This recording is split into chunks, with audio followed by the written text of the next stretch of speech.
Welcome back. Today we are joined by Professor Selamat datang kembali. Hari ini kita ditemani oleh Profesor Richard Sakwa, seorang profesor di University of Kent. Dan saya tambahkan, cendekiawan terbesar yang kita miliki dalam bidang politik Rusia di Eropa. Tujuan hari ini tentu saja adalah untuk membahas bukunya, The Lost Peace, tetapi juga konsekuensi dari hal tersebut, yaitu pergeseran Rusia ke timur. Jadi, selamat datang kembali di program ini. Welcome back to the program. Senang sekali bisa berterima. I thought that a good place to start. Jadi saya pikir tempat yang baik untuk memulai pembahasan tentang buku Anda, The Lost Peace, adalah pada tahun 1989, ketika Perang Dingin dinyatakan telah berakhir. Sebuah Eropa baru akan dibentuk tanpa garis pemisah, berdasarkan keamanan yang tak terbagi dan kesetaraan kedaulatan, yang diharapkan dapat mengakhiri persaingan ideologis dan politik blok, kurang lebih sejalan dengan konsep Rumah Eropa bersama dari Gorbachev. Menurut Anda, apa harapan utama pada saat itu? Dan mengapa perkembangannya justru berjalan ke arah yang sangat berbeda? Atau, meminjam judul buku Anda, memperdamaian itu healing.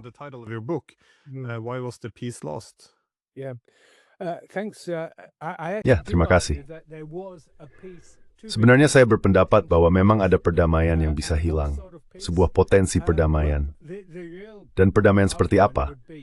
Nah, argumen sebenarnya adalah bahwa kita sebaiknya memulai bukan dari tahun, melainkan dari tahun 1945. Dan sebenarnya, saat kita berbicara sekarang, kita sedang merayakan ulang tahun ke-80 berdirinya Perserikatan Bangsa-Bangsa.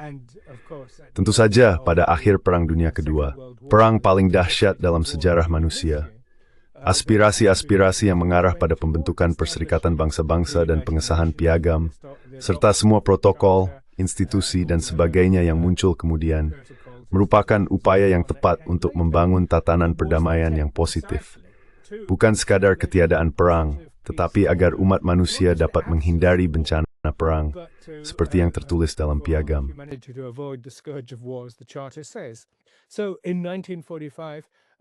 Jadi pada tahun 1945, kekuatan besar dan juga kekuatan lain, Tiongkok, India yang berkota pendiri, meskipun belum merdeka pada tahun 45 dan sebagainya, berkumpul bersama. Namun, untuk memahami aspek yang lebih dalam dari pertanyaan Anda, izinkan saya menjelaskan apa yang terjadi pada tahun 45 dan mengapa sistem internasional piagam, seperti yang saya sebut, telah bertahan selama 80 tahun, meskipun beberapa orang mengatakan sistem ini nyaris runtuh sekarang. Kita mungkin bisa membicarakan Perserikatan Bangsa-Bangsa sebentar lagi tentang keadaannya setelah 80 tahun. Namun demikian, pada tahun 1945, ada dua hal yang bersatu untuk membentuk sistem internasional piagam ini. Yang pertama adalah gagasan bahwa kekuatan besar akan memiliki tempat khusus. Liga Bangsa-Bangsa gagal karena tidak memiliki yang setara dengan Dewan Keamanan.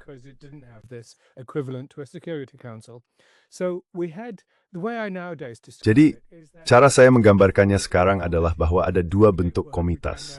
Ini adalah kata yang bagus yang sekarang sering saya gunakan, COMITI, komitas yang bersatu. Komitas didefinisikan sebagai ketika negara-negara berkumpul untuk tujuan bersama. Jadi pada tahun 1945 ada dua bentuk komitas. Yang pertama adalah komitas kekuatan besar, yang oleh Rusia dan Soviet sebelumnya disebut sebagai sistem Yalta-Potsdam. Meskipun sebenarnya bukan sistem Yalta-Potsdam, tetapi itu jelas berarti bahwa Perserikatan Bangsa-Bangsa mengakomodasi status kekuatan besar. Dan itu adalah salah satu syarat mengapa Amerika Serikat bergabung dan mengapa Senat, yang tentu saja tidak meratifikasi perjanjian Liga Bangsa-Bangsa pada tahun 1919, melakukannya pada tahun 1945. Jadi, komitas kekuatan besar sekarang ada di Dewan Keamanan. 5 anggota tetap.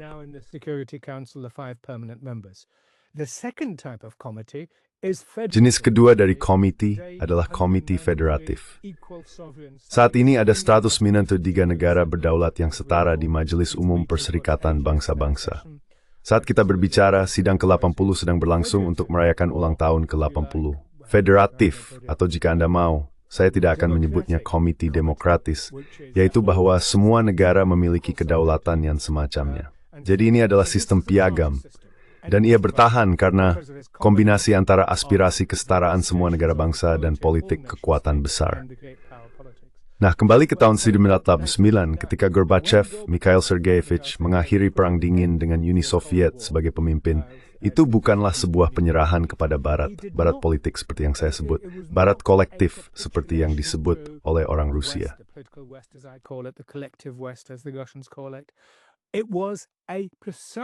Itu memang merupakan upaya untuk kembali ke sistem piagam. Dia mengatakannya secara eksplisit ribuan kali dalam pidatonya yang terkenal di Perserikatan Bangsa-Bangsa pada Desember 1998 dan di banyak kesempatan lainnya. Kita perlu kembali ke tahun 1945 dan prinsip-prinsip tersebut, gagasan-gagasan piagam tentang martabat manusia, kedaulatan nasional, dan internasionalisme yang berdaulat, dan sebagainya. Itulah yang menjadi agenda. Itulah upaya untuk memulai ulang sistem. Dan mengapa itu gagal? Itu gagal karena Barat politik atau Barat kolektif pada dasarnya berusaha untuk mengambil alih atau menghalangi alternatif, menghalangi upaya kembali yang tulus ke tahun 1945. Dan sebagai gantinya, bukan bahkan harmoni kekuatan besar, tetapi sistem unipolar, kekuatan tunggal, kembali menegaskan dirinya dalam bentuk hegemoni AS selama 1 atau 2 dekade berikutnya.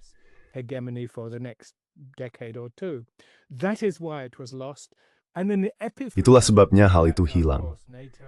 Dan kemudian epifenomena dari itu tentu saja adalah perluasan NATO dan runtuhnya tatanan keamanan Eropa secara total.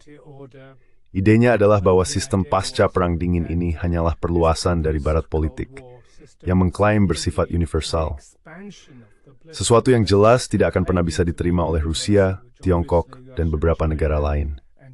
Dan itulah mengapa dalam arti tertentu bisa dikatakan Perang Dingin tidak pernah benar-benar berakhir.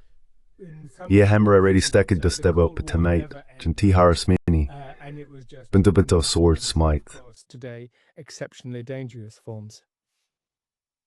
So the Cold War, well, from the Second World War, you would Jadi, Perang Dingin, ya, sejak Perang Dunia Kedua, Anda akan melihat bahwa Barat kurang lebih hidup dalam sistem ganda saat itu. Karena kita memang memiliki, saya kira, sistem transatlantik dari Barat secara politik. Namun pada saat yang sama, ada juga institusi-institusi yang dibentuk di sekitar Perserikatan Bangsa-Bangsa. Jadi di satu sisi, kita memiliki sistem blok dari Barat secara politik, dan di sisi lain ada sistem internasional yang lebih inklusif dan hukum internasional. Tapi apakah Anda melihat persaingan utama setelah Perang Dingin antara Barat dan Rusia seperti ini? Dunia mana yang akan dipilih? Apakah sistem PBB yang inklusif dan setara secara kedaulatan? Atau hanya Barat yang diperluas, di mana Barat akan memiliki hak-hak istimewa? West would have this, I guess, privileges. Tepat sekali. Menurut saya sejak tahun 1945, kita telah hidup, bahkan bukan di tingkat tertinggi, tetapi dalam ranah urusan internasional, dalam sebuah sistem internasional, piagam, yang merupakan satu-satunya sumber, seperti yang Anda katakan, dari hukum internasional, hukum kemanusiaan internasional yang sejati, dan memang satu-satunya otoritas yang sah untuk hal-hal seperti sanksi universal dan sebagainya. Namun, di dalam sistem internasional ini, kita memiliki dan pernah memiliki visi tentang tatanan dunia global yang saling bersaing. Kita pernah memiliki blok Soviet, seperti yang Anda katakan, blok Soviet yang dipimpin oleh Rusia. Dan di sisi lain, kita memiliki Barat kolektif, sistem kekuatan Atlantik, Barat politik. Setelah tahun 1989, satu blok Pakta Warsawa bubar. Namun pada saat itu, Barat politik ini menjadi semakin radikal. Ia mengklaim dirinya bersifat universal.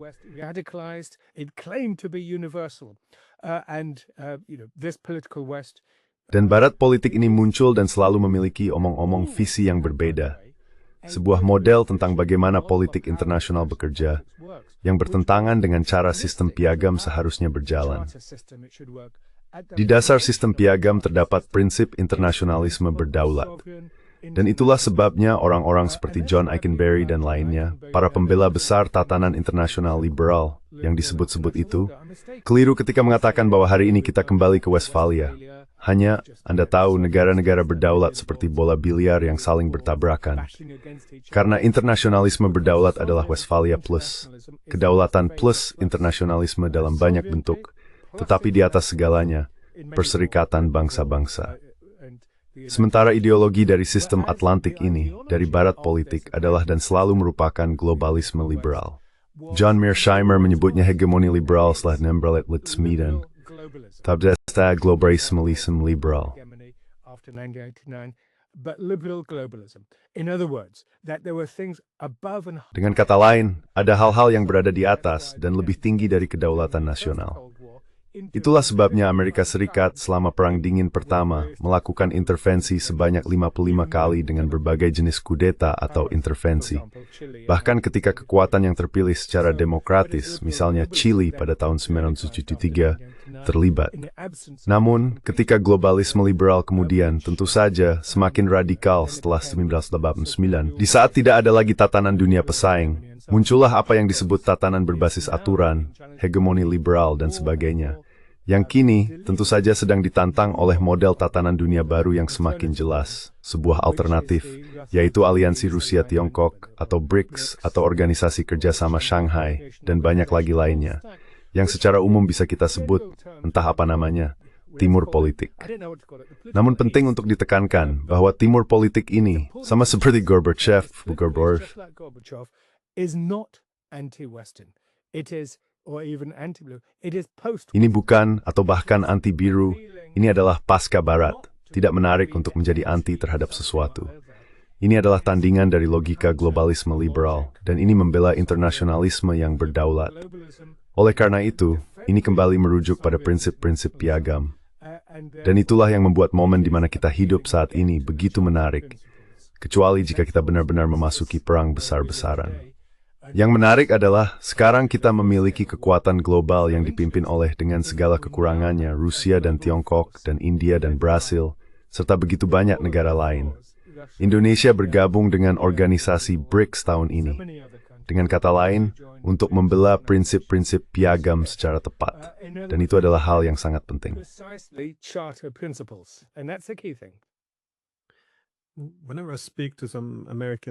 Setiap kali saya berbicara dengan beberapa pejabat Amerika yang berperan dalam membangun arsitektur keamanan Eropa pasca Perang Dingin, mereka selalu menekankan, seperti halnya John Mearsheimer, bahwa pemikiran utamanya adalah bahwa ini akan menjadi kekuatan untuk kebaikan.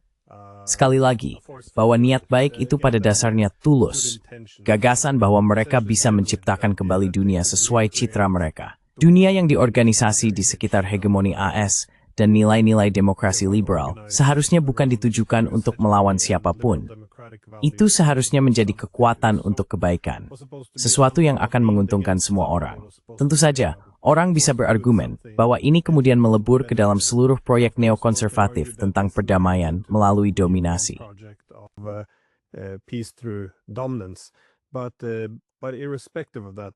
Namun terlepas dari itu, tampaknya reaksi negatif Rusia terhadap hal ini sering dibingkai dalam konteks nilai-nilai.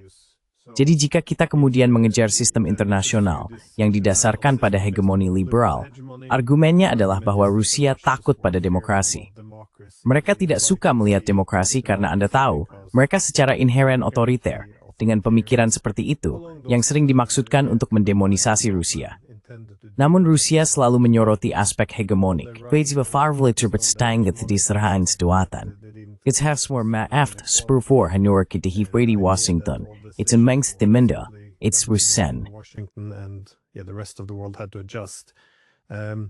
But when do you think? Tapi menurut Anda, kapan dalam rentang waktu antara tahun 89 hingga sekarang, kita mulai benar-benar kehilangan perdamaian? Atau apakah Anda melihatnya sebagai serangkaian langkah yang berbeda? Atau bagaimana? Sekali lagi, dari optimisme besar di tahun 90-an, ketika kita berpikir ini akan menjadi kekuatan untuk kebaikan, bagaimana kita akhirnya berada dalam situasi di mana kita sekarang kurang lebih menyerukan serangan rudal ke Moskow? Jelas, Smimstaff Rollard. Noensi want to berdal, who thick toward, in your embrace pre-thanked sabay strained you. Seeing. Where we obviously made some key mistakes. Saya rasa untuk benar-benar akurat, kita memang tidak pernah mendapatkan perdamaian yang kita inginkan. Jadi ketika kita mengatakan itu adalah perdamaian yang hilang, sebenarnya kita tidak pernah benar-benar memilikinya. Namun perdamaian yang hilang itu adalah perdamaian positif, berbeda dengan perdamaian negatif pada masa Perang Dingin. Tapi ya ada garis waktu yang sangat jelas. Namun untuk kembali ke poin Anda sebelumnya sebelum membahas itu, saya hanya ingin mengatakan bahwa memang benar. Setelah tahun 1945, Amerika Serikat atau Barat yang dipimpin Amerika Serikat memang memiliki dua wajah. Dan cara saya menggambarkannya hari ini, bukan hanya saya rasa, adalah dengan mengatakan bahwa dua wajah itu adalah imperium dan persemakmuran.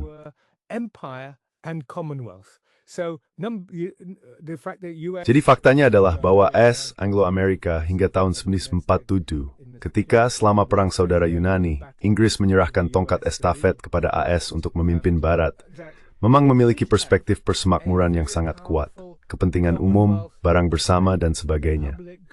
Dan ini tentu saja adalah ideologi yang menjadi dasar Perang Dingin. Dan itu bukan omong kosong. Jelas ada banyak unsur baik yang nyata dalam politik Barat ini. Dan ini adalah persemakmuran barang publik. Nah, kita bahkan belum membicarakan globalisasi, tetapi ada dua domain utama lain dalam politik internasional. Kita memiliki sistem internasional jika Anda mau, tingkat tertinggi, tatanan dunia yang saling bersaing.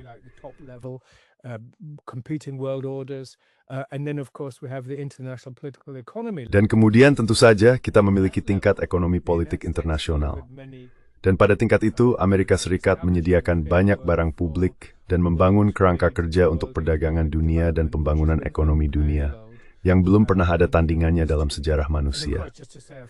Dan tentu saja, hanya untuk melengkapi, ada domain keempat demi kelengkapan, yaitu masa berkembang pesatnya masyarakat sipil transnasional. Organisasi non-pemerintah internasional, Oxfam, Amnesty International, dan banyak lain yang melakukan begitu banyak pekerjaan penting. Jadi kekaisaran versus persemakmuran. Di sisi lain tentu saja adalah kekaisaran. AS akan tetap menjadi nomor satu. Siapapun yang menantang, bahkan secara demokratis, komunis di Italia pada 1976, 1949, di tempat lain, Chile, atau dimanapun itu adalah kekaisaran. Maksud saya, mari kita sebut saja ini simbolis. Mari kita sebut sebagai kekaisaran kekuasaan.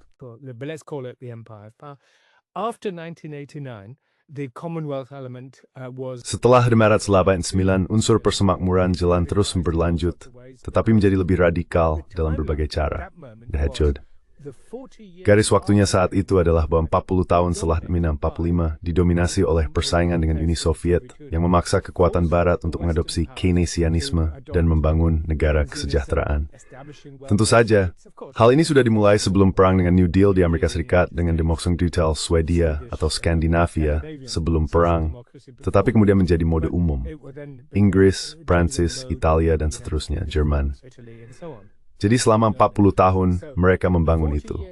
Mereka memodifikasi, menyesuaikan, melemahkan kapital yang kejam dan tanpa ampun.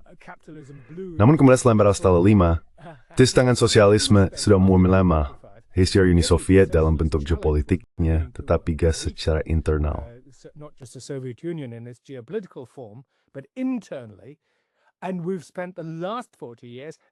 Dan selama 40 tahun terakhir, kita telah membongkar penjinakan kapitalisme dengan dalih neoliberalisme, dan tentu saja dalam kebijakan luar negeri, visi neokonservatif yang semakin radikal tentang dominasi dan hegemoni permanen AS. Jadi titik baliknya ada dalam kerangka intelektual itu. Tahun 1990-an tentu saja menyaksikan bentuk radikal dari liberalisme pasar bebas di Rusia dan negara-negara pasca komunis. Dan tentu saja, hal ini menimbulkan konflik di dalam dunia politik Barat, di dalam masyarakat Barat sendiri, yang kini membuka fase baru dari apa yang disebut tantangan populis kiri dan kanan, dan seterusnya.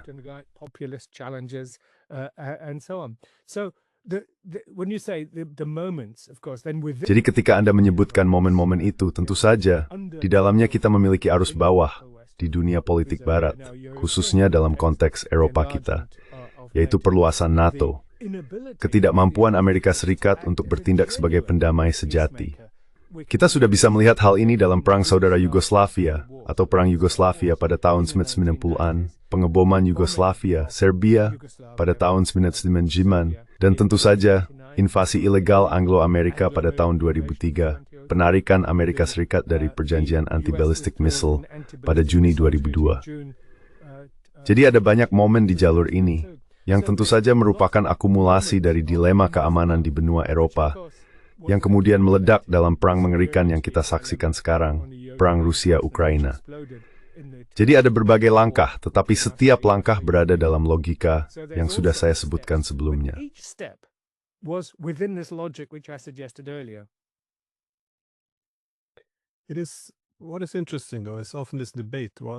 Yang menarik, bagaimanapun, adalah bahwa seringkali dalam perdebatan ini, saya mendapat kesan ada banyak kesamaan dengan abad ke-19.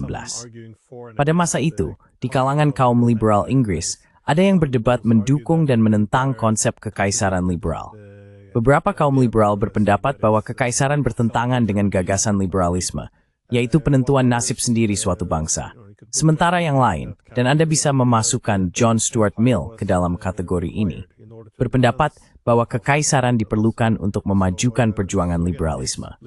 Jadi, sekali lagi, apakah liberalisme bertentangan dengan konsep kekaisaran? Ada perdebatan tentang hal ini.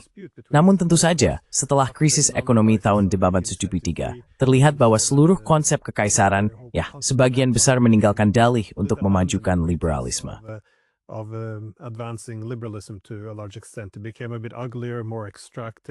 Ini menjadi sedikit lebih buruk, lebih eksploitatif, dan lebih kejam dalam persaingan geopolitik. Sekarang, jika Anda melihat, kita tidak menyebutnya imperium liberal hari ini, kita menyebutnya hegemoni liberal. Tapi sekali lagi, ini terasa seperti rebranding sampai batas tertentu. Namun diskusi yang sama, kurang lebih tetap ada di dalamnya. Artinya, apakah orang-orang yang mendukungnya pada dasarnya berargumen untuk nilai campur tangan dalam urusan domestik negara lain demi mempromosikan demokrasi, intervensi kemanusiaan, dan memperluas blok-blok eksklusif ini? Dan bahwa semua ini dilakukan demi mendukung demokrasi liberal. Sekali lagi, inilah logika di balik perluasan Uni Eropa dan NATO, dibandingkan dengan membangun arsitektur keamanan yang inklusif yang berfokus pada mengurangi persaingan keamanan.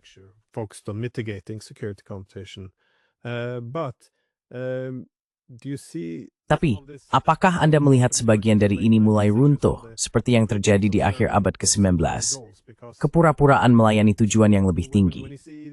Karena ketika Anda melihat politik Barat saat ini, setidaknya tidak memiliki niat altruistik yang sama seperti di tahun 1990-an. Setidaknya saat itu ada keyakinan yang tulus terhadap hal itu. Tetapi, sekarang ketika kita memboikot diplomasi, dan setidaknya sampai batas tertentu turut terlibat dalam genosida di Gaza, rasanya perjuangan ideologis atau argumen di baliknya tidak sedalam dulu. Memang, kita tampaknya semakin melegitimasi banyak tindakan kita melalui politik blok tradisional, alih-alih berfokus pada kemajuan demokrasi liberal.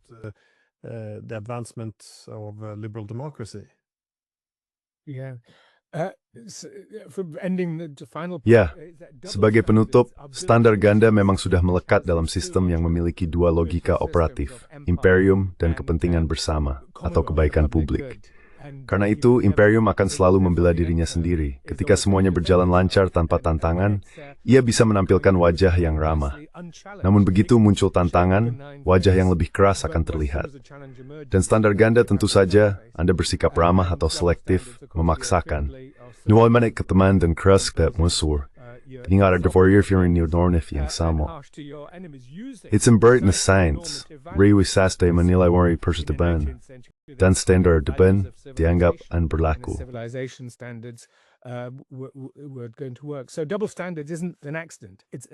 Jadi standar ganda itu bukanlah sebuah kebetulan. Itu benar-benar melekat pada apa yang sedang terjadi. Tapi Anda benar sekali. Imperialisme liberal abad ke-19 menurut saya dalam terminologi saya setelah 1945 berubah menjadi globalisme liberal. Argumen-argumen yang persis sama. Dan jika saya boleh mundur sejenak, yang biasa dengan yang menara adalah kita sedang berhadapan yang membuat sedikit lebih rumit. Adalah kita berhadapan dengan tiga jenis barat, karena mau tiga barat. Ada entitas yang saya sebut sebagai barat politik setelah Siemens Mittelnaten 45. Sistem kekuatan Atlantik yang dipimpin AS dengan dua wajah, imperial dan persemakmuran. Dan ia memiliki aspek barang publik yang nyata. And it has its genuine public goods. Absolutely. I defend the better West in that, of course. Saya membela Barat yang lebih baik dalam hal ini, hak asasi manusia, kebebasan, standar klasik modernitas tinggi, dan sebagainya. Barat politik ini. Lalu ada Barat kedua. Inilah yang baru saja Anda sebutkan. Barat sebagai peradaban. Alan Freeman, seorang pemikir politik dan mantan penasihat wali kota London, Ken Livingstone, menyebutnya sebagai Barat Kolumbian, sejak Sedubnan Batat Senin berdua setelah Columbus pergi ke Amerika. Dan dominasi peradaban Eropa ini, pada meskaiselengan senarang yang secara skor, lebih beresbidis setinggi, jelas, dan budaya teknologi, memperumit. Nice poven menarik lain, seperti the forwarding. But this is another interesting moment we're coming to reckon with. We're dealing with the legacy of the political West. Kita sedang berhadapan dengan warisan dari Barat politik, kebangkitannya dan penurunannya yang relatif saat ini. Dalam masa penurunannya, Barat menjadi, jika Anda mau lebih agresif, beralih dari standar ganda ke standar tunggal dominasi dan hegemoni. Seperti yang Anda tunjukkan terjadi pada era imperialisme baru sejak akhir 1970-an, khususnya 1980-an. Ketika ikut terperbarat berperang terbuka dan Amerika Serikat ikut bergabung pada tahun 1998. Jadi kira-kira sedang menghadapi tahun di 500 tahun dominik terlepas dan horor global. European civilization on a global level. As we know, one of our colleagues, Sergei Karaganov. Seperti yang kita ketahui, salah satu rekan kita, Sergei Karaganov di Rusia, banyak menulis tentang hal ini. Salah satu pemimpin dan penyelenggara Valdai Club yang berpendapat bahwa dominasi Barat, kadang-kadang disebut selama 500 tahun, kadang 300 tahun, sedang mendekati akhir. Jadi kita menghadapi krisis ganda, krisis politik Barat setelah 1945, dan krisis peradaban Barat. Seluruh dunia juga mulai menerima kenyataan ini. Kita melihat hal ini secara spektakuler dalam rekonsiliasi antara Rusia, Tiongkok, dan India yang bergandengan tangan di Beijing, atau lebih tepatnya di Tianjin, pada KTT BRICS, atau lebih tepatnya KTT Organisasi Kerjasama Shanghai, pada hari terakhir Agustus dan hari pertama September tahun ini. Bolehkah saya katakan ini? Ada Barat yang ketiga. Can I just say this? There is the third West. This is the cultural West. Inilah Barat secara budaya. Inilah yang seperti yang Anda tahu, kembali ke budaya Yunani, Romawi, dan Babilonia. Inilah yang pada intinya bersifat Yudeo-Kristen. Dan dalam Barat, secara budaya ini, Rusia misalnya adalah anggota pendiri. Ia merupakan bagian yang tak terpisahkan darinya. Selain itu, Barat secara budaya ini selalu terbuka. Saya menyebutkan Babilonia, Persia, peradaban lembah Indus, dan Tiongkok. Jadi, ada banyak sekali buku yang baru-baru ini diterbitkan dalam bahasa Inggris tentang Barat. Dan itu menarik, karena mereka benar-benar bertanya, apa sebenarnya Barat yang sedang kita bicarakan ini?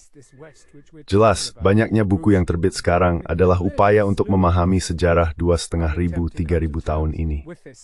Well, 2,500 year, 3,000 year history. When I mentioned this, they're Chinese. Oh, they say it's still relatively. Ketika saya menyebutkan hal ini, mereka orang Tionghoa.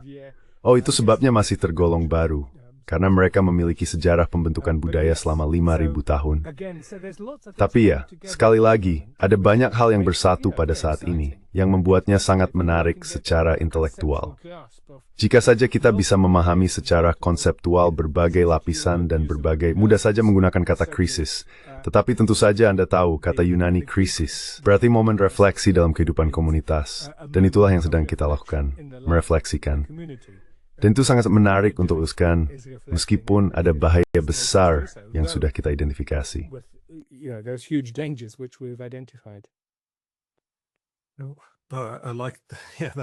Saya suka itu. Itu cara yang lebih baik untuk memandang krisis dan juga lebih membantu. Saya ingin membahas pergeseran ke timur yang Anda sebutkan tadi. Jelas, pertemuan di Organisasi Kerjasama Shanghai menjadi indikasi yang baik akan hal ini. Namun banyak alasan di balik hal ini. Pengabaian Rusia terhadap Eropa yang lebih luas, sebagian besar menjadi konsekuensi dari kudeta tahun 2014 di Ukraina. Karena bagi Rusia, mereka kurang lebih telah mempertahankan gagasan Gorbachev tentang rumah Eropa bersama dalam berbagai format. Bahkan, Putin menginginkan apa yang sering disebut sebagai Eropa yang lebih besar. Namun masalahnya, seperti yang juga diakui pada 1990-an, adalah ekspansi NATO yang tidak memiliki batas logis, di mana ekspansi itu akan berhenti sebelum mencapai Ukraina. Dan kurang lebih tampaknya banyak, jika tidak sebagian besar orang, medas wawitsnis wakanthis swords small when mad.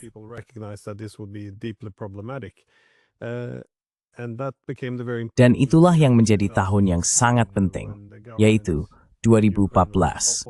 Ketika pemerintahan di Ukraina digulingkan dengan dukungan dari Barat, karena Rusia tampaknya menganggap bahwa hal ini, ini menjadi bukti bahwa tidak akan ada integrasi bertahap Rusia. Sebaliknya, Ukraina akan dibangun sebagai tembok atau garis depan melawan Rusia. Dan pada saat inilah, Rusia tampaknya meninggalkan impian tentang Eropa yang lebih besar, dan menggantinya dengan apa yang sekarang mereka sebut sebagai Eurasia yang lebih besar. Sekarang, saya setuju dengan Anda.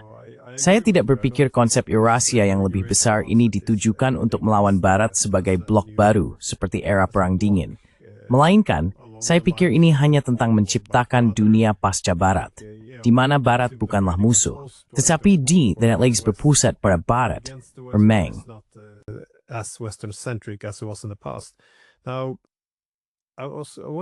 Sekarang, saya ingin bertanya tentang apa implikasinya bagi Eropa, karena bukan hanya Rusia yang ingin melihat ke timur. Ini bisa menjadi momen Primakov yang lain. Tapi sekali lagi, ini adalah masa yang sangat berbeda dalam sejarah. Pada tahun 2013, Tiongkok telah mengumumkan inisiatif Sabuk dan Jalan. Pada tahun 2015, mereka mengumumkan tujuan mereka untuk memimpin dalam teknologi-teknologi kunci melalui inisiatif Made in China 2025. Pada tahun 2015 juga, mereka meluncurkan Asian Infrastructure Investment Bank, yang menjadi salah satu dari banyak upaya untuk mengklaim peran yang lebih besar dalam membentuk keuangan internasional. Jadi kemudian pada tahun 2014, Rusia kehilangan semua harapan akan masa depan bersama di Eropa. Dan pada saat yang sama, Tiongkok bangkit untuk menciptakan beberapa alternatif ekonomi terhadap sistem ekonomi internasional yang berpusat pada AS.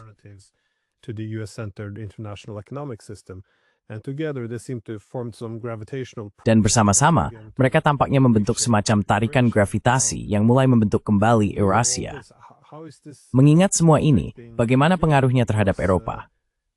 Karena seluruh keputusan untuk tidak menciptakan sistem inklusif dengan Rusia didasarkan pada hegemoni liberal, tetapi hegemoni kini bukan lagi pilihan. Jadi bagaimana hal ini secara tak terelakkan menciptakan perang dingin baru? Atau bagaimana? Bagaimana Anda menilai? Saya kira posisi Eropa dalam Eurasia yang lebih besar ini. Setahun yang lalu, saya menanyakan hal ini kepada Putin di pertemuan diskusi Valdai, dan saya masih mencari jawaban yang baik. Apa yang bisa menjadi cara untuk menyelaraskan inisiatif-inisiatif ini tanpa berada dalam konflik langsung?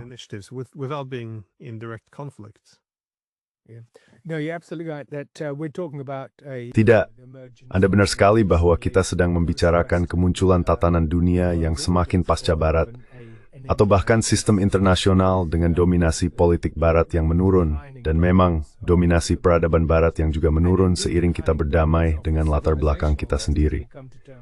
Mudah-mudahan budaya Barat kita akan bertahan dan berkembang. Tapi untuk masuk ke poin spesifik, ini soal keangkuhan. Jonathan Haslam menulis buku yang berjudul Hubris, tentang Prater pra Ukraini. Ini marat semuanya Thadad ever embrace you talikis tain on nepugui. You asked earlier about the staging posts. Well, we could go through it and we could add to that list. Kita bisa saja membahasnya dan menambahkan banyak hal ke dalam daftar itu, termasuk upaya membangun sistem rudal antibalistik di Eropa Timur, yang sekarang sudah ada 2 lokasi di Polandia dan Rumania, dan masih banyak lagi, intervensi di Libya misalnya. Tapi boleh saya katakan, terkait semua ini, gagasan Eropa yang lebih besar, bahkan Zbigniew Brzezinski, tokoh besar yang sangat antusias terhadap perluasan NATO dalam bukunya tahun 1997, yang sering dikutip secara keliru, The Grand Chessboard. Dia memang menginginkan perluasan NATO, tapi dia juga mengatakan pada satu titik, saya lupa halaman berapa, dia benar-benar mengatakan tentu saja ini hanya bisa terjadi dalam kerangka kerja keamanan pan-Eropa yang lebih luas bersama Rusia.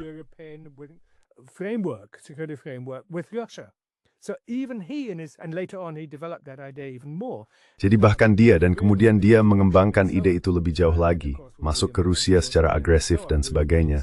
Dan tentu saja dengan William Burns, George Kennan, dan lain-lain yang membuat argumen serupa.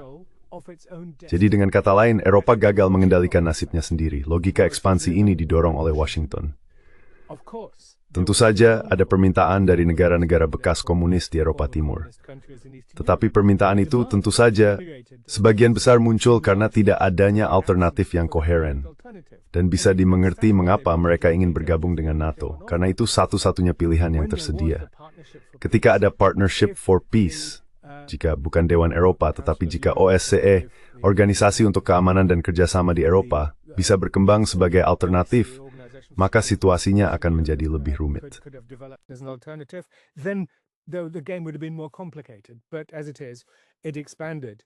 Namun kenyataannya aliansi itu justru meluas. Dan tentu saja seperti yang Anda katakan, hal itu menimbulkan ketegangan tanpa akhir, konflik tanpa henti, dan akhirnya membawa kita ke situasi saat ini. Namun yang lebih mendalam adalah, seperti yang saya katakan, setelah 1999, Eropa gagal melepaskan diri dari Barat secara politik.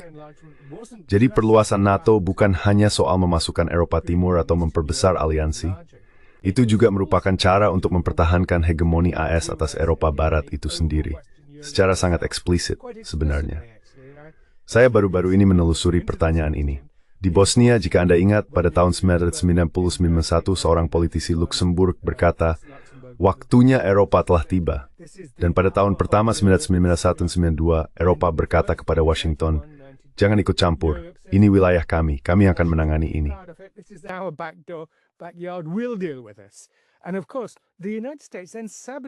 Dan tentu saja, Amerika Serikat kemudian melakukan sabotas, pengakuan prematur Jerman terhadap Kroasia juga tidak membantu.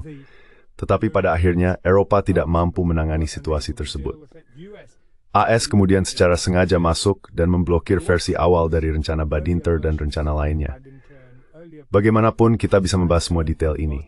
Namun intinya adalah setelah tahun 1989, masalahnya bukan hanya soal perluasan NATO.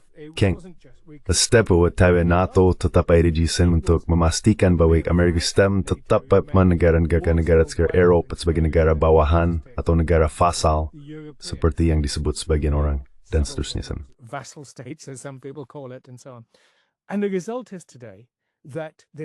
Dan hasilnya adalah hari ini, ekspansi berlebihan ini menabrak batu karang perang Ukraina, yang akan menjadi titik karamnya proyek Eropa.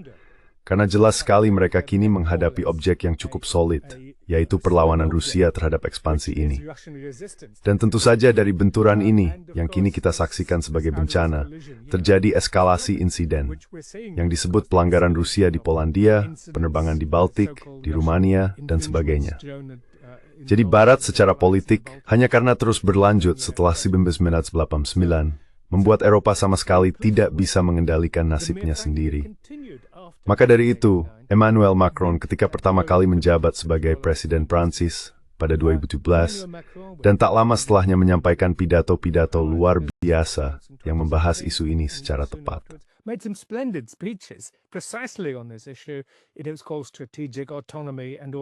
Itu disebut otonomi strategis dan segala macamnya. Itu gagal. Jadi apa yang kita miliki hari ini? Sebagai akibat dari perang Rusia-Ukraina, kita melihat NATO-isasi Uni Eropa. Jadi seperti yang saya katakan, ini bukan hanya soal perluasan, ini tentang memperdalam NATO di jantung proyek politik Eropa itu sendiri. Yang berarti Uni Eropa tidak lagi menjadi proyek perdamaian, jika memang pernah demikian. Uni Eropa telah menjadi proyek perang, seperti yang kita lihat sekarang. Taiwan hasingit Brook. Tedalje kesulitan ekonomi terbesar. Biar energi 3 industri pada sebelum perang. Gas murah dari Rusia dan sedia. Nekanya semakin buruk.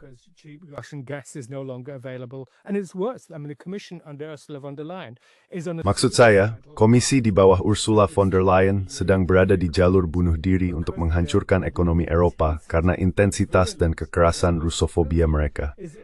Ini sudah menjadi sebuah patologi, seperti yang kita tahu dengan Kaja Kallas sebagai komisaris urusan luar negeri, Kubilius di bidang militer, Friedrich Merz di Jerman, yang sekali lagi, sungguh sesuatu yang luar biasa.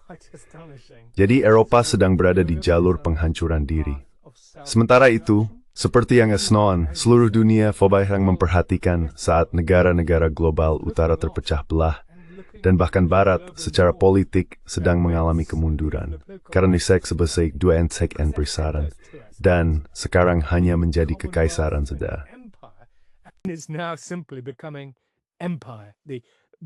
As you say, late 19th century. Nah, seperti yang Anda katakan, akhir abad ke-19 di mana ilusi-ilusinya mulai hilang. Kadang-kadang saya menggambarkannya seperti tirai telah terbuka karena sistem kekuasaan di balik semua kata-kata indah ini.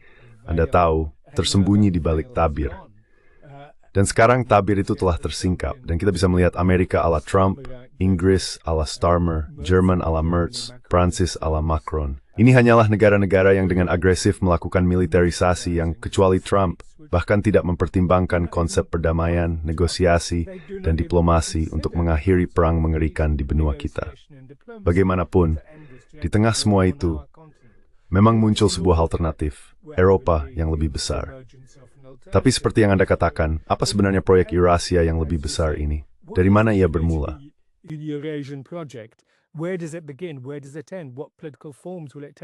Akan berakhir di mana? Bentuk politik seperti apa yang akan diambil? Bentuk institusional seperti apa yang akan diambil? Banyak orang akan mengatakan, ini masih dalam proses. Dan itulah sebabnya saya bertanya, apakah kita menyebutnya Eurasia Utara? Karena jelas itu adalah negara-negara Eurasia Utara, Tiongkok, Rusia. Apakah kita menyebutnya Timur Global? Tentu saja, bersekutu dengan Selatan Global dengan banyak negara yang menyeimbangkan, ikut arus, kalau semua person go away itu. Namun, serpali konflik kekuatan besar. Jadi kita kembali momen abad and sleist and balik tama. And we know how that ended in the First World War. And the whole point of the Charter International System. Dan seluruh tujuan dari sistem internasional berdasarkan piagam adalah untuk mencegah kita kembali ke tahun 1914 atau 1939. Namun sayangnya kita sedang melaju dengan cepat menuju akhir yang serupa. Kecuali jika kita sebagai intelektual, sebagai gerakan perdamaian, sebagai gerakan lainnya, dapat memberikan kekuatan penyeimbang. Dan kita melihat hal itu, saya kira. Satu poin terakhir, Sep, terkait dengan apa yang kamu katakan. Seperti yang kamu bilang, ini bukan anti-Barat. Kata ini penting untuk dikatakan bertentangan dengan logika politik yang ada di jantung politik Barat, yang selalu bersifat kompetitif, kalah, menang, dan seterusnya. Dan jelas, Trump adalah perwujudan dari hal itu, sementara banyak orang mengkritik filosofi menang-menang dari Tiongkok. Tapi filosofi itu menarik bagi saya. Mari kita coba wujudkan.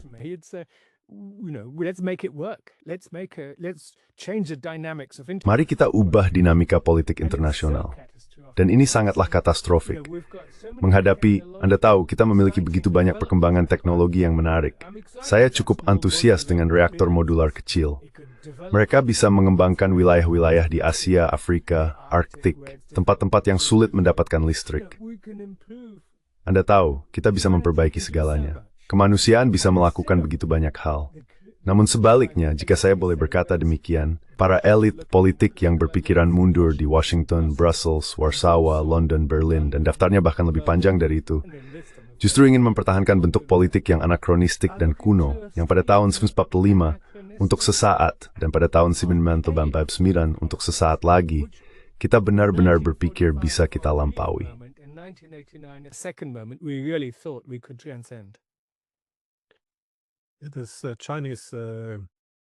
Pendekatan win-win Tiongkok ini, yang juga mereka sebut sebagai semangat Shanghai, sebenarnya tidak terlalu asing.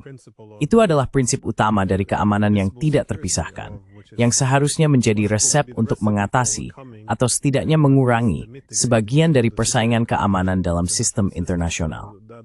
Jadi, itulah solusi yang seharusnya kita tuju. Namun tampaknya, di Barat, kita mengalami kesulitan untuk menyesuaikan diri dengan momen pasca hegemonik, karena ini adalah akhir dari era yang telah berlangsung selama 500 tahun. Saya tidak cukup sering mendengar diskusi tentang bagaimana kita, Stegkick, dapat menyelaraskan kepentingan kita dengan kekuatan baseline bukan Islam. What does the world look like? Dengan kata lain, seperti apa dunia ketika kita tidak lagi dominan? Karena inilah kenyataannya. Saya pikir banyak konflik yang kita hadapi berasal dari keengganan untuk menyesuaikan diri dengan realitas ini. Sebaliknya, semua inisiatif keamanan tampaknya diorganisir berdasarkan gagasan tentang bagaimana kita bisa mengembalikan era hegemoni. Jadi bagaimana kita mengalahkan Rusia, mengalahkan Tiongkok? Saya hanya ingin berkomentar tentang isu Macron, karena yang menarik dari dia sebenarnya sudah memperingatkan bertahun-tahun lalu bahwa kita orang Eropa seharusnya tidak menjadi bawahan Amerika Serikat. Dan dia juga menyadari bahwa orang Eropa harus menemukan peran bagi Rusia di Eropa. Bahwa kita tidak bisa begitu saja menciptakan Eropa tanpa Rusia.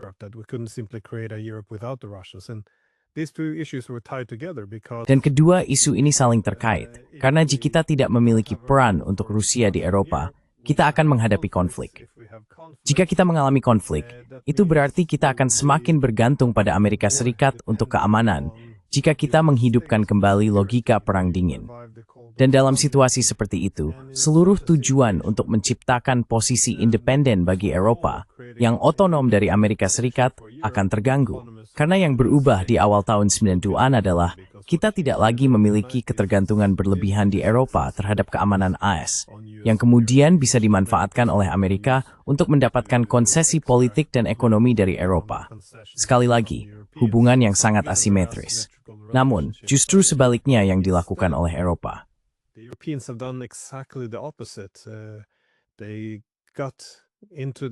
Mereka terlibat dalam perang Ukraina ini, konflik dengan Rusia, dan akibatnya sesuatu yang sangat bisa diprediksi pun terjadi. Orang-orang Eropa terputus dari Rusia, sebagian karena tindakan mereka sendiri. Tentu saja, penghancuran Nord Stream turut membantu memutuskan hubungan ekonomi. Namun mereka juga mengikuti sanksi snapback terhadap Iran, sehingga memutuskan diri dari sana juga. Dan sekarang dengan Tiongkok, mereka juga mendapat tekanan dari Amerika untuk memberlakukan lebih banyak sanksi, sehingga hubungan dengan Tiongkok pun terputus. Bahkan India pun mendapat tekanan dan dijauhkan.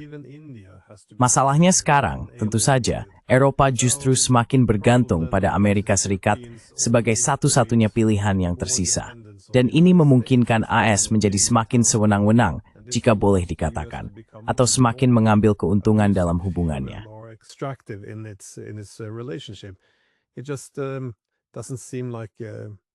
Sepertinya Barat politik tidak akan bisa bertahan lebih lama lagi dalam kemitraan yang begitu timpang antara tuan dan budak.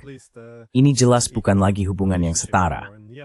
Namun, orang-orang Eropa tampaknya tidak membahas masalah ini.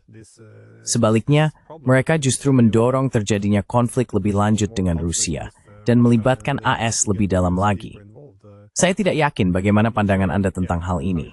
Maksud saya juga ingin melihat pelestarian budaya Barat, dan saya agak khawatir ketika mendengar di Rusia bahwa mereka benar-benar sudah selesai dengan Barat.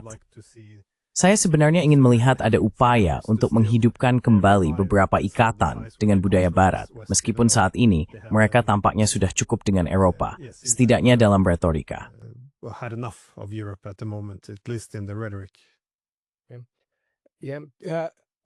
Otto von Bismarck, arsitek penyatuan Jerman pada akhir abad ke-19, mengatakan bahwa rahasia kebijakan luar negeri yang sukses adalah perjanjian yang baik dengan Moskow, dengan Rusia. Dan saya pikir prinsip itu berlaku sama pada tahun babab 70-an maupun saat ini. Jadi itulah rahasianya, dan itu akan tetap menjadi rahasia sepanjang waktu. Jadi Anda benar sekali. Sayangnya, yang terjadi adalah Washington, Amerika Serikat, terlalu berhasil dalam menjadikan Eropa bagian dari NATO. Dan sekarang bahkan jika Amerika Serikat sendiri mulai bergerak, dan jelas Trump bergerak melampaui NATO, dia sangat ambivalen terhadapnya. Dan tentu saja, Amerika Serikat sendiri kini membelot dari Barat secara politik. Seperti yang Anda katakan, mereka menggunakannya secara instrumental.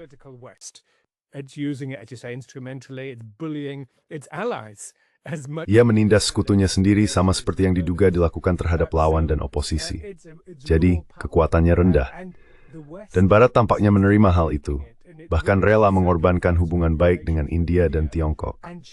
Saat ini, sedang berlangsung perdebatan tentang hal tersebut, demi mengejar kebijakan-kebijakan yang sekali lagi dihasilkan dari kekhawatiran Washington.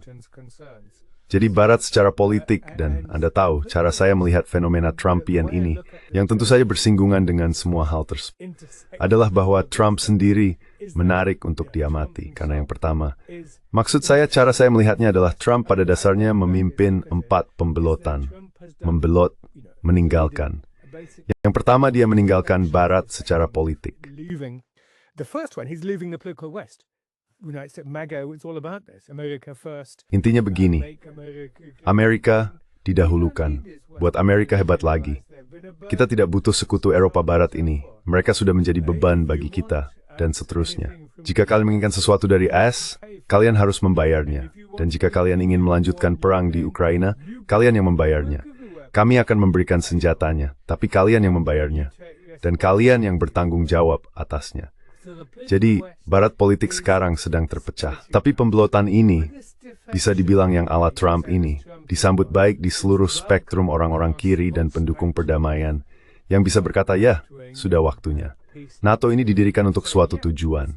Seharusnya sudah dibubarkan 40 tahun yang lalu.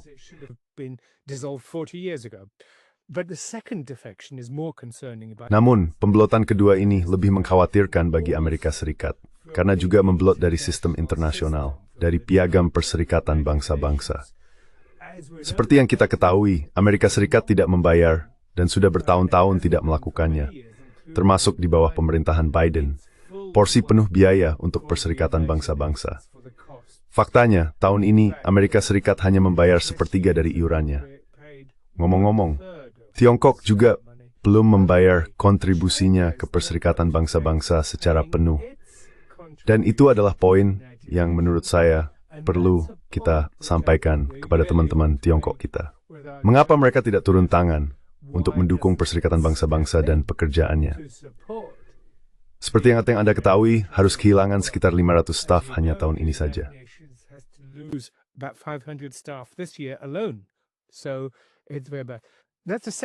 Jadi, ini sangat buruk. Itu adalah pembelotan kedua tentu saja. Yang lainnya bersifat domestik. AS, Trump membelot dari konstitusi AS, membongkar negara administratif seperti yang diinginkan Bannon secara internal, dan tentu saja membelot dari tatanan politik ekonomi internasional yang telah ia bangun demi sanksi dan tarif sepihak dan sebagainya. Jadi bagaimana dengan Eropa di mana posisi mereka sekarang? Seperti yang Anda katakan, di Rusia, hampir semua akademisi, intelektual, atau pemikir publik akan mengatakan, kecuali para Eurasianis, bahwa Rusia pada dasarnya adalah negara Eropa. Sekarang kita tahu itu. Saya sendiri belum pernah ke Vladivostok, tapi saya sudah sampai sejauh Tomsk dan Irkutsk, dan seterusnya.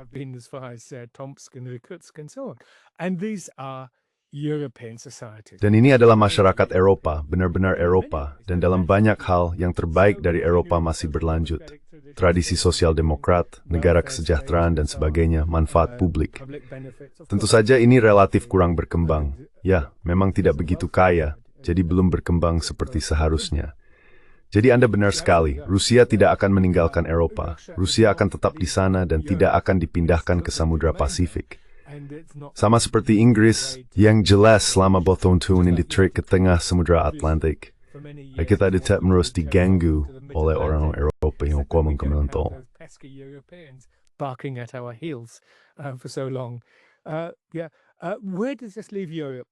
Ya, lalu, di mana posisi Eropa sekarang? Satu-satunya prognosis yang bisa kita miliki adalah sangat pesimistis. Dipenuhi semangat militerisme, balas dendam, tetapi yang paling utama, ketidakmampuan. Eropa tidak mampu mengembangkan strategi untuk pembangunannya sendiri, untuk politiknya sendiri. Eropa digerakkan oleh Rusofobia yang sangat ganas, begitu intens, begitu kuat, sehingga bisa dikatakan budaya politik Eropa telah sepenuhnya terukrainisasi. Dan maksud saya di sini, tentu saja, perang Ukraina, sebagian merupakan perang saudara di dalam Ukraina itu sendiri.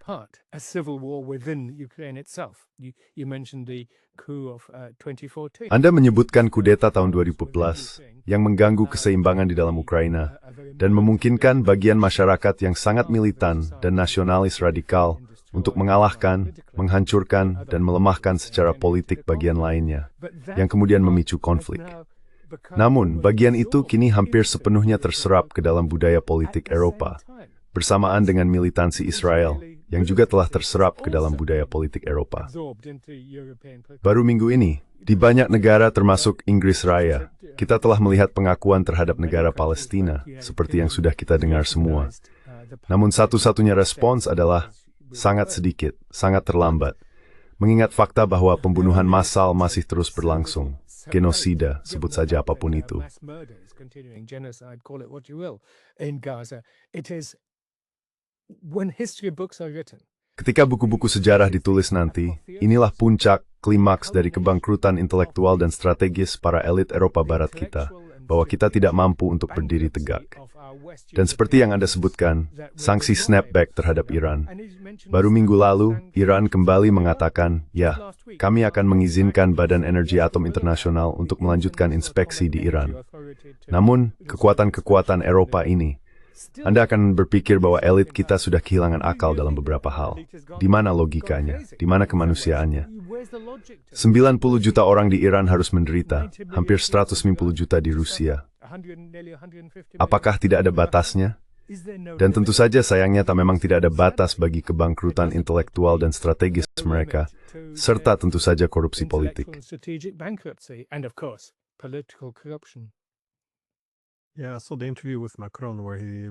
Ya, jadi wawancara dengan Macron, di mana dia mengakui, ya, Iran telah membuka pintu bagi IA. Tapi apakah kita masih akan menerapkan sanksi?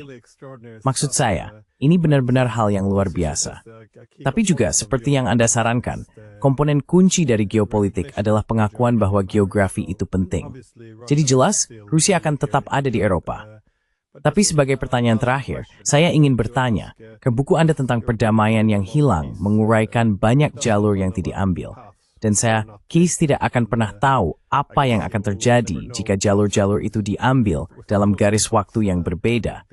Tapi apa saja kemungkinan jalur ke depan bagi kita?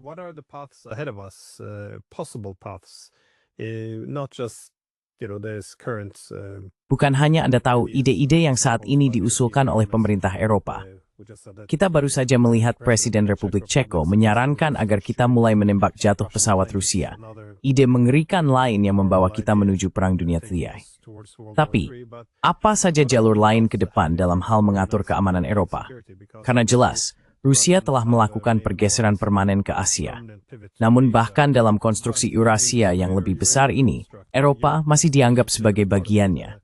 Memang tidak akan seperti kemungkinan yang kita miliki di tahun 90-an. Tapi apa saja kemungkinan di sini terkait bagaimana Eropa bisa mengatur hubungan dengan Rusia?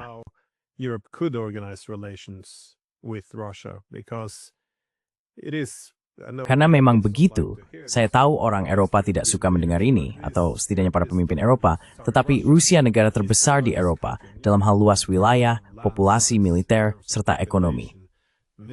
Sekarang mereka adalah ekonomi terbesar keempat berdasarkan paritas daya beli.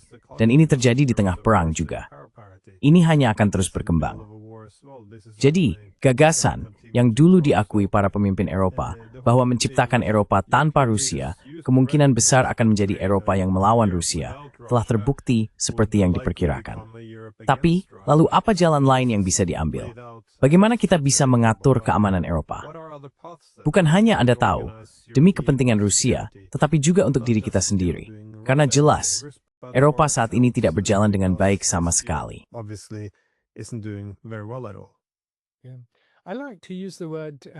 Saya suka menggunakan kata iminen, bukan iminen, tapi imanen. Sesuatu Anda tahu, kekuatan-kekuatan yang ada di dalam masyarakat, yang cenderung ke satu arah atau lainnya, dan memang juga dalam urusan internasional. Jadi pada tahun 1945 ada potensi pada saat itu, momen 1945, semangat 1945 kita bisa menyebutnya, yang mengarah pada, oke, kita harus menuju pembentukan sistem piagam ini. Tapi tentu saja pada saat yang sama kita punya perang dingin yang segera setelah itu muncul. Dan kemudian tentu saja pada tahun 1989 di dalam Rusia dan juga dengan gerakan perdamaian di Barat ada dorongan khusus ke arah tertentu. Hari ini apa saja kekuatan-kekuatan itu? Apa saja kekuatan mendalam yang menggelegak di bawah masyarakat yang akan membawa kita untuk bisa menjawab pertanyaan Anda di momen khusus ini? And unfortunately, within Dan sayangnya di dalam dunia politik barat yang kita bicarakan ini, semuanya sangat negatif. Anda tahu, kita kemudian akan bertanya, di mana gerakan perdamaian? Di mana mereka? Ada gerakan perdamaian, jumlahnya banyak.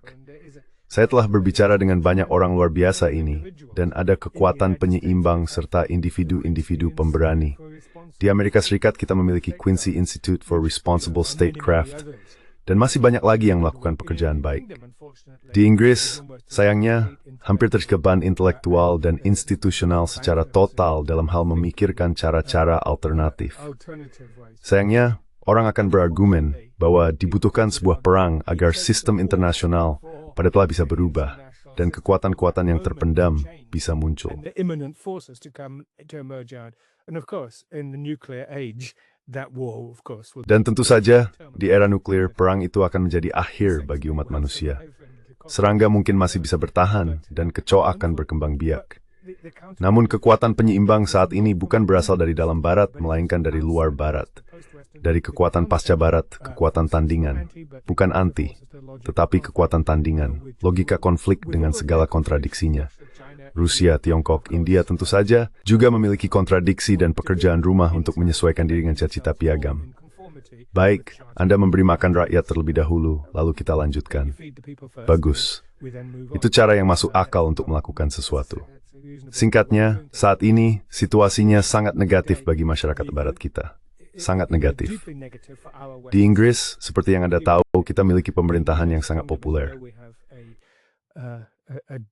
Deeply unpopular government in France. Macron's got 17%. Di Prancis, Macron mendapat 17%, Partai Buruh 20%. Maksud saya, sungguh luar biasa bagaimana elit politik upaya untuk membentuk alternatif yang dipimpin oleh Corbyn dan Zara Sultana di Inggris, yang disebut Your Party, sangat cepat terpecah. Saya tidak tahu kapan itu akan pulih. Dan ide-ide serta antusiasme justru ada di pihak kanan. Kita melihat itu di Amerika Serikat dengan Charlie Kirk, kita melihat itu di Prancis dengan Rassemblement National. Dan itu tentu saja mungkin menstabilkan situasi tetapi tidak memberikan solusi. Jadi menurut saya satu-satunya prognosis adalah tidak ada sistem internasional dan tidak ada alternatif terhadap sistem internasional berdasarkan piagam, seburuk apapun cara kerjanya. Reformasi Perserikatan Bangsa-Bangsa, buatlah sistem PBB berfungsi, dan mari kita jalankan prinsip-prinsip tahun 1945 itu. Of 1945. Saya hanya berharap ada tanda-tanda baik dari para tokoh politik besar di zaman kita yang siap melakukan diplomasi dengan benar dan setidaknya mengajukan sesuatu. Namun, yang terjadi justru sebaliknya. Para pemimpin kita tidak menawarkan apa-apa, dan kita melihat mereka mengisolasi diri serta negara mereka di kancah internasional. Mereka semakin terlibat dalam berbagai perang, mengawasi kemerosotan ekonomi ini, dan sebagai akibatnya, kini juga mengalami krisis legitimasi politik.